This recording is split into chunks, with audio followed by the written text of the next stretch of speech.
Aqui nós estamos observando o detalhe da medição, o poste aqui do cliente, suporte isolador, o eletroduto de encaminhamento dos cabos. E vamos ver um pouquinho aí, pessoal, sobre medidores, certo?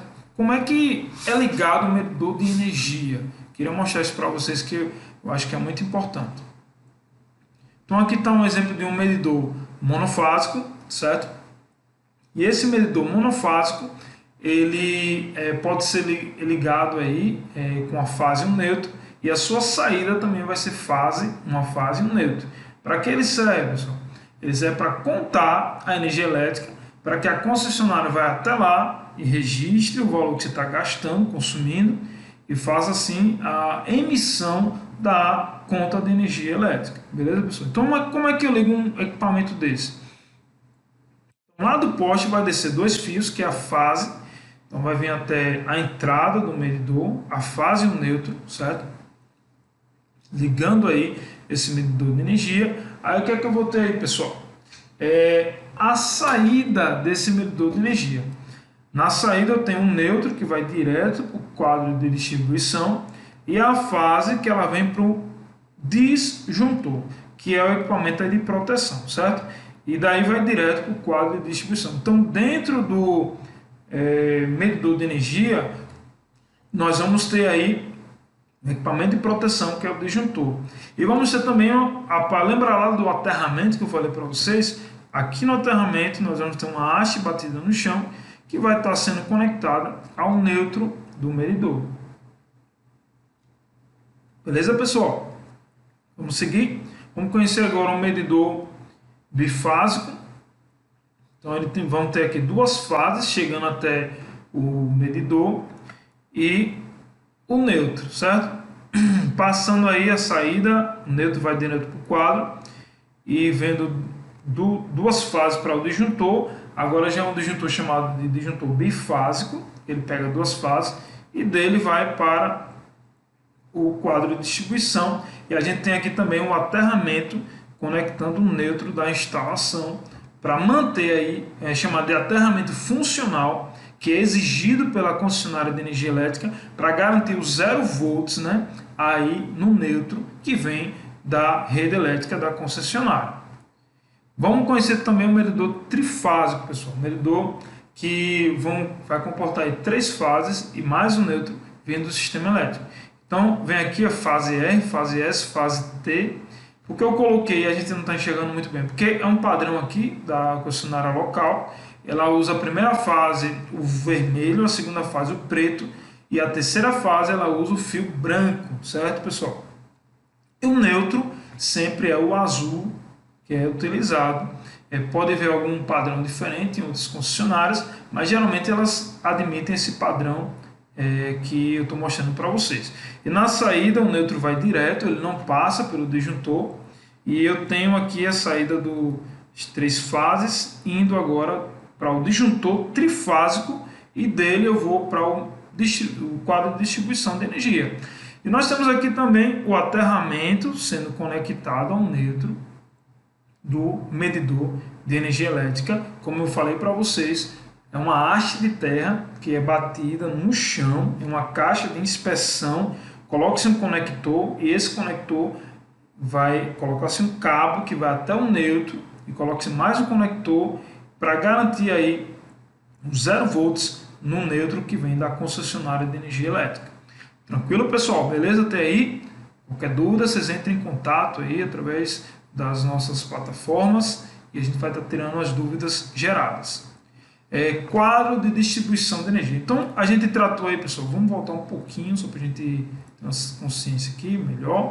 Então, aqui, tratou sobre os tipos de medidores, monofásico, bifásico e trifásico. E vamos falar um pouco aí sobre quadro de distribuição elétrica. Falamos sobre aterramento e como é que ele é conectado aqui no medidor. Então, esses fios vão até o quadro. Então, vamos agora visitar os quadros elétricos.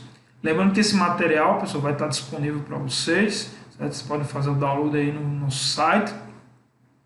Após assistir essa aula, faz o download e vocês terão aí acesso a esse material. Beleza, pessoal? Então vamos lá. Quadro de distribuição. O quadro de distribuição é um dos elementos mais principais de uma residência na parte elétrica, que é onde vai comportar os elementos de proteção. Antigamente se usavam muitos fusíveis, né? Que eram proteções aí bastante eficientes. Mas qual é o problema do fusível? O fusível, quando ocorre uma sobrecorrente, que é uma corrente acima do normal, ele queima, né? Então a pessoa ficava sem energia até trocar esse fusível. Hoje é utilizado os disjuntores, que são dispositivos de proteção contra a sobrecorrente. Quando houver uma sobrecorrente, né? Quando ocorrer uma sobrecorrente, o que vai acontecer? A gente vai poder vai desarmar, a gente vai estar rearmando o disjuntor sem a necessidade de realizar a troca desse dispositivo. Então vamos conhecer aqui os tipos de disjuntores que a gente vai estar utilizando em um quadro de distribuição elétrica.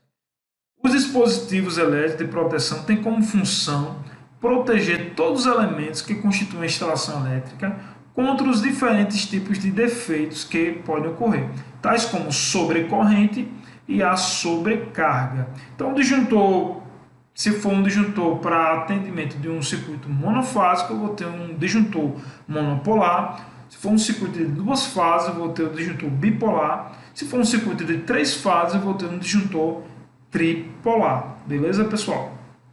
Então, vamos saber o que é sobrecorrente e o que é sobrecarga. Então, para proteger contra uma sobrecorrente, vamos entender qual é uma sobrecorrente. É uma corrente acima dos valores nominais que tem potencial para danificar equipamentos elétricos e fiação, podendo acarretar em acidentes graves, incêndios, por exemplo. Então, a sobrecorrente é isso daí. De onde é que surge a sobrecorrente? Então, é gerado pelo excesso de cargas. O que é uma carga? Um equipamento elétrico que consome energia. Então, o excesso de equipamentos ligados pode provocar uma sobrecorrente, como também a ocorrência de um curto-circuito. Professor, o que é um curto-circuito? É quando se encosta desencapados um fio no outro, por exemplo, uma fase no neutro. Você vai ter ali um estouro, geralmente, né? E o desarme do disjuntor, porque provoca-se uma sobrecorrente nesse momento desse curto-circuito. Beleza, pessoal? Então, para proteger contra sobrecorrente ou sobrecarga, né, que geração sobrecorrente, nós temos os fusíveis e os disjuntores. Eu já expliquei a diferença, né? O fusível, quando ele atua, ele queima, ele precisa ser trocado. O disjuntor já não precisa, né? Ele desarma, só há necessidade de eu rearmar esse equipamento, certo, pessoal? Então, nós vamos encontrar nas residências disjuntores nos quadros de distribuição, sendo eles, podendo ser ele monopolar, bipolar ou tripolar. O fio neutro, ele não vai no disjuntor, apenas as fases, como a gente viu aqui nos esquemas de medidores, o fio neutro ele vai direto, certo? Ele não chega a encostar no disjuntor. Beleza, pessoal? Vamos conhecer um tipo de disjuntor conhecido como disjuntor diferencial residual. Qual a diferença do disjuntor diferencial residual para um disjuntor comum, certo? Esse disjuntor diferencial residual, pessoal, ele protege a instalação elétrica, mas mais importante ali, ele protege as pessoas. Então, é um equipamento que ele protege contra o choque elétrico.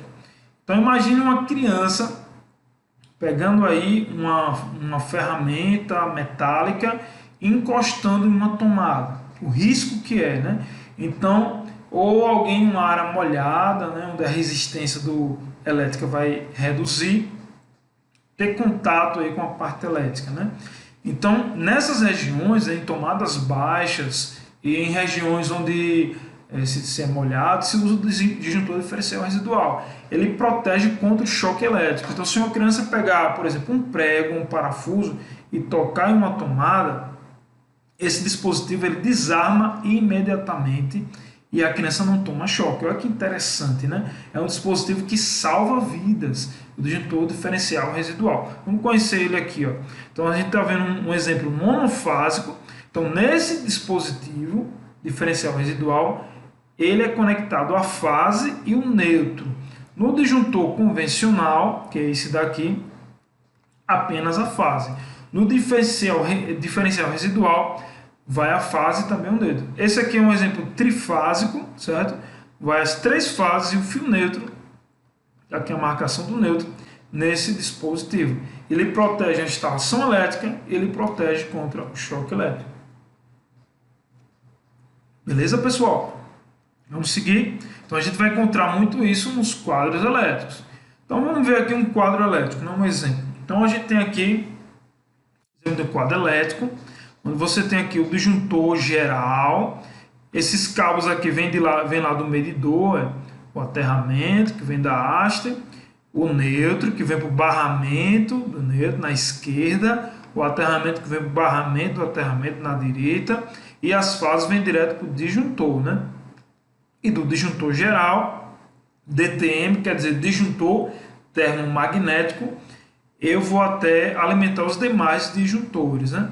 E aqui você tem, por exemplo, o disjuntor diferencial residual instalado individualmente nos circuitos, ó. Ele aqui é chamado de IDR, né? Interruptor diferencial residual, porque ele depende de um disjuntor, né?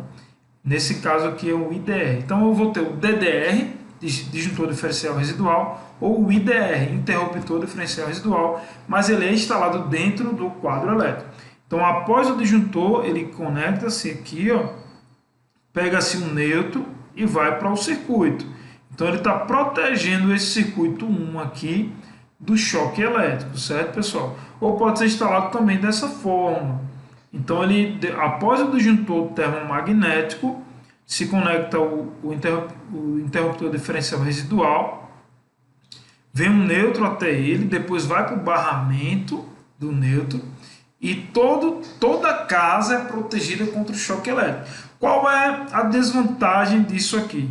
Por exemplo, se acontecer de ocorrer um choque elétrico no circuito 1, aqui o IDR vai acionar e ele desarma e somente o circuito 1 da casa é desligado. Então os demais circuitos que tem iluminação, geladeira, fica conectado. Só aquele circuito 1, digamos, deu um problema na iluminação, alguém tocou, tomou um choque, não tomou um choque, desarmou, somente aquele circuito. Nesse caso aqui, que é no geral, se alguém tomar choque no primeiro circuito, o interruptor diferencial vai desarmar e vai desligar a casa inteira, né? Então imagine isso acontecer à noite, então desliga tudo. Então é a grande desvantagem de você instalar no circuito geral e não no circuito terminal, que seria circuito 1 ou circuito 2.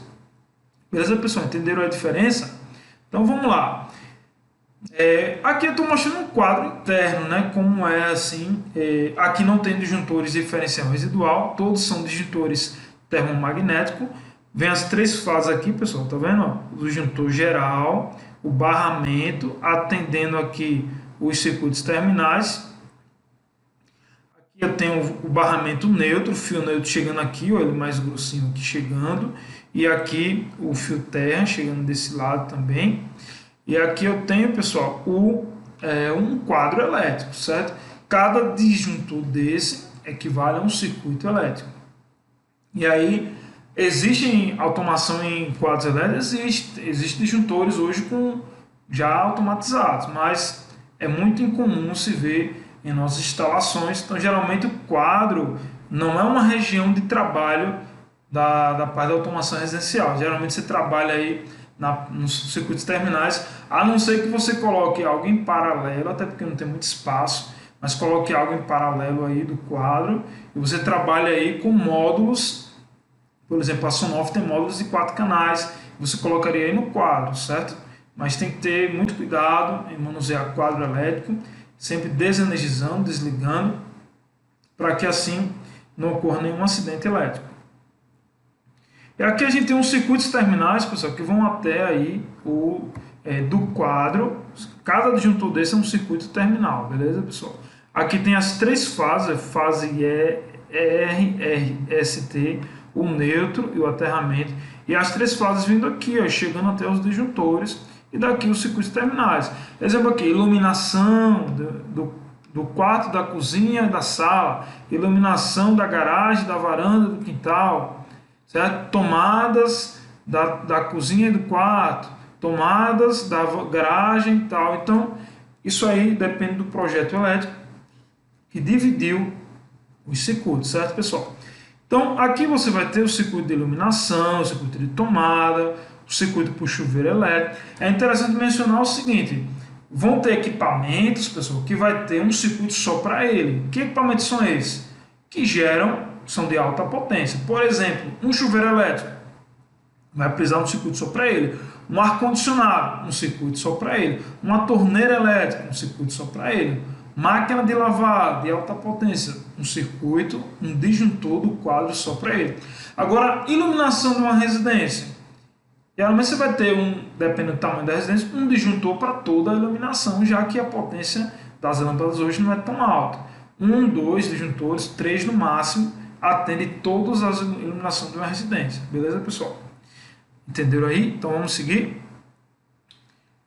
A parte de simbologia, isso aí já é mais para a parte de técnica, né, de projetos elétricos. A gente usa essa parte de simbologia de diagrama unifilar, a simbologia do fase, do neutro, da proteção e do retorno. E as cores dos cabos, como eu disse para vocês, depende da região, né? Mas geralmente o neutro ele admite aí a cor azul, certo? A fase vermelho, preto, branco, certo?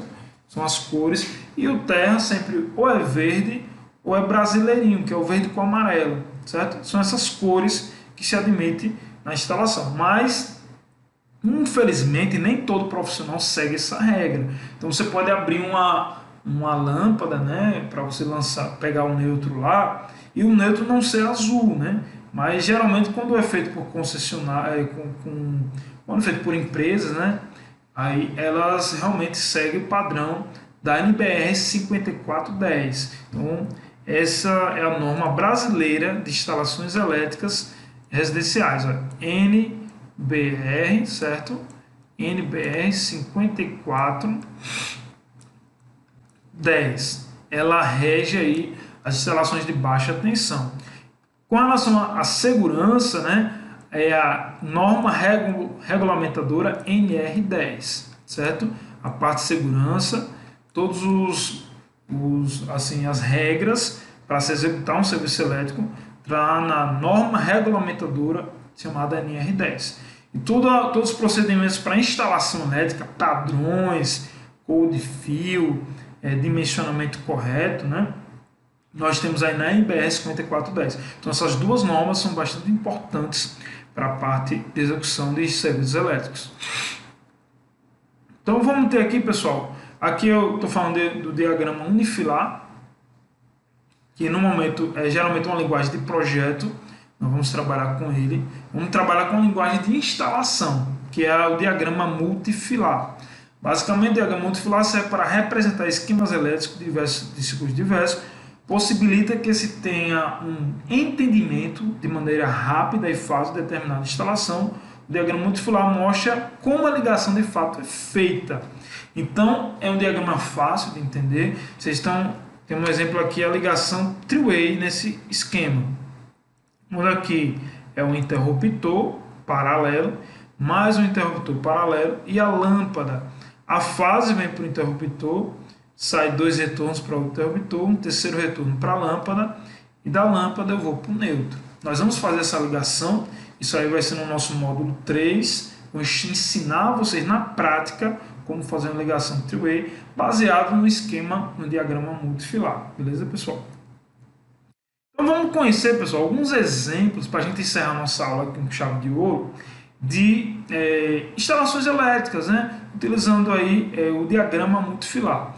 Exemplo 1, ligação do interruptor simples. Aqui a gente tem um interruptor simples. O interruptor simples vai ter apenas 2 parafusos, certo? E a lâmpada. Então vamos ter aqui, ó, a fase chegando no interruptor, outro fio saindo que a gente vai chamar de fio retorno, certo? Chegando até a lâmpada, e da lâmpada eu vou levar até o fio neutro. Então isso aí é uma instalação do interruptor simples. Vamos ver agora a instalação do interruptor de 2 teclas. Então eu venho com a fase até o interruptor, chegando os 2 parafusos, da primeira tecla e da segunda, e a saída indo para a lâmpada, eu consigo individualmente, pessoal, comandar essa lâmpada se eu conectando aí ao neutro, certo? No primeiro circuito eu posso conectar mais lâmpadas, Mas quando você apertar no interruptor A, vai ligar todas de uma vez só. Com esse segundo circuito, né, eu posso separar dois grupos de lâmpadas, lâmpadas do grupo A, lâmpadas do grupo B, e eu posso aí comandar individualmente essas lâmpadas. Beleza, pessoal? Vocês percebem aí que nessa instalação, como na anterior, não existe o fio neutro no interruptor. É por isso a de grande dificuldade, né? Quando você vai automatizar, e o pessoal geralmente fecha, né? Coloca aí o rebaixamento de gesso e o eletricista não coloca um neutro no interruptor, e aí a gente tem a grande dificuldade de poder lançar o neutro até o interruptor, já que a gente pretende aí trocar o interruptor por um interruptor inteligente que carece do neutro, ou colocar, por exemplo, um Sonoff Mini, que seria um dispositivo de automação, estando necessitando aí do neutro também para ligar, certo? Vamos conhecer aí o interruptor de 3 teclas. Eu alimento com a fase. Eu tenho 3 grupos de lâmpada, pessoal. Fase, retorno A, retorno B e retorno C. E levo um neutro para cada lâmpada aí. Então nós temos aí o interruptor de 3 teclas comandando 3 grupos de lâmpadas diferentes, pessoal. Beleza, gente? Então vamos seguir aqui. Vamos fazer essa prática também, pessoal, aqui no laboratório. Ligação three-way. É aquela ligação que você vai fazer para ligar a lâmpada de 2 pontos. Exemplo, na escada, né? Você tem uma lâmpada da escada, você vai ligar antes de subir a escada e quer desligar essa lâmpada lá em cima. Então você coloca o interruptor embaixo, o interruptor em cima, e para ligar ela de forma otimizada, nós fazemos a ligação three-way. Observe que o interruptor para three-way ele é diferente, ele tem 3 parafusos. Então nós chamamos esse interruptor de interruptor paralelo. Esse aqui, apesar de ser duas teclas, uma tecla, ele só tem 2 parafusos para cada tecla. Então nós chamamos ele de interruptor simples, de 3 teclas, de 2 teclas ou de uma tecla. Certo, pessoal? Esse aqui tem 3 parafusos. Então a fase vem para o primeiro interruptor, os 2 retornos seguindo para o segundo interruptor e um terceiro retorno chegando até as lâmpadas, 2 lâmpadas e o neutro atuando na lâmpada. Então é interessante, pessoal, ter isso dentro de casa, sim, com certeza. Ah, mas vou automatizar a minha lâmpada, vou ligar pelo celular, vou ligar pela Alexa, então eu não vou precisar mais do físico. Não pense assim, porque pode ocorrer de um problema na internet, pode ocorrer de você ter algum problema lá no aplicativo, problema lá na Alexa, e como é que vai ligar a lâmpada, né? Então tem que pensar no físico também. Nós temos ali as pessoas mais idosas que não têm a habilidade, né, de manuseio com aplicativos, e também não tem aquele bom humor, né, de falar com a Alexa, que é o convencional. Então a gente precisa atender a todos. Então a ligação three-way, ela é uma ligação que torna assim otimizada a instalação elétrica. Não se pode retirar os interruptores, certo? É interessante manter os interruptores para que exista também um acionamento manual dessas lâmpadas, beleza? Então a ligação three-way, então observe como ela é, né? Se eu ligar aqui, fechei desse lado, o que acontece? Fechei aqui, ó. Acabei de aqui, pessoal, ó, a corrente vem aqui elétrica, liguei minha lâmpada. Se eu for apertar esse 2, vou pegar uma borrachinha aqui para vocês verem. Se eu for apertar esse 2, ó, vou apertar, ele vai vir para cá, ó. Vindo para cá, o que acontece? O circuito está aberto, então eu desliguei a lâmpada. Então se eu apertar esse 1, pegar minha borrachinha aqui, ele vem para cá, eu aciono aqui, ó, acabei de ligar a lâmpada novamente. Então eu consigo ligar e desligar a lâmpada, tanto DS1 quanto DS2, dos 2 pontos, beleza, pessoal?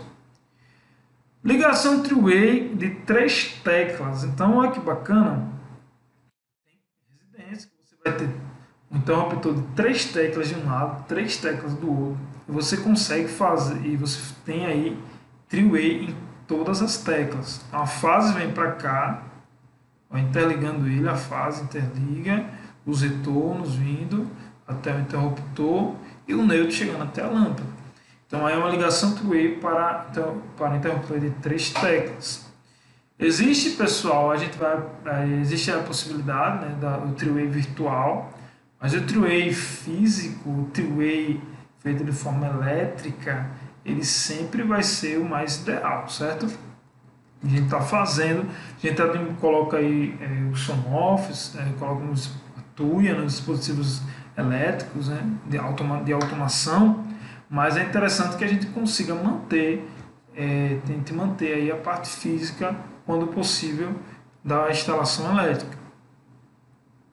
E para finalizar, a parte de tomadas, pessoal. Então, instalação da tomada 127. A fase vem para o interruptor, né, ou para a tomada.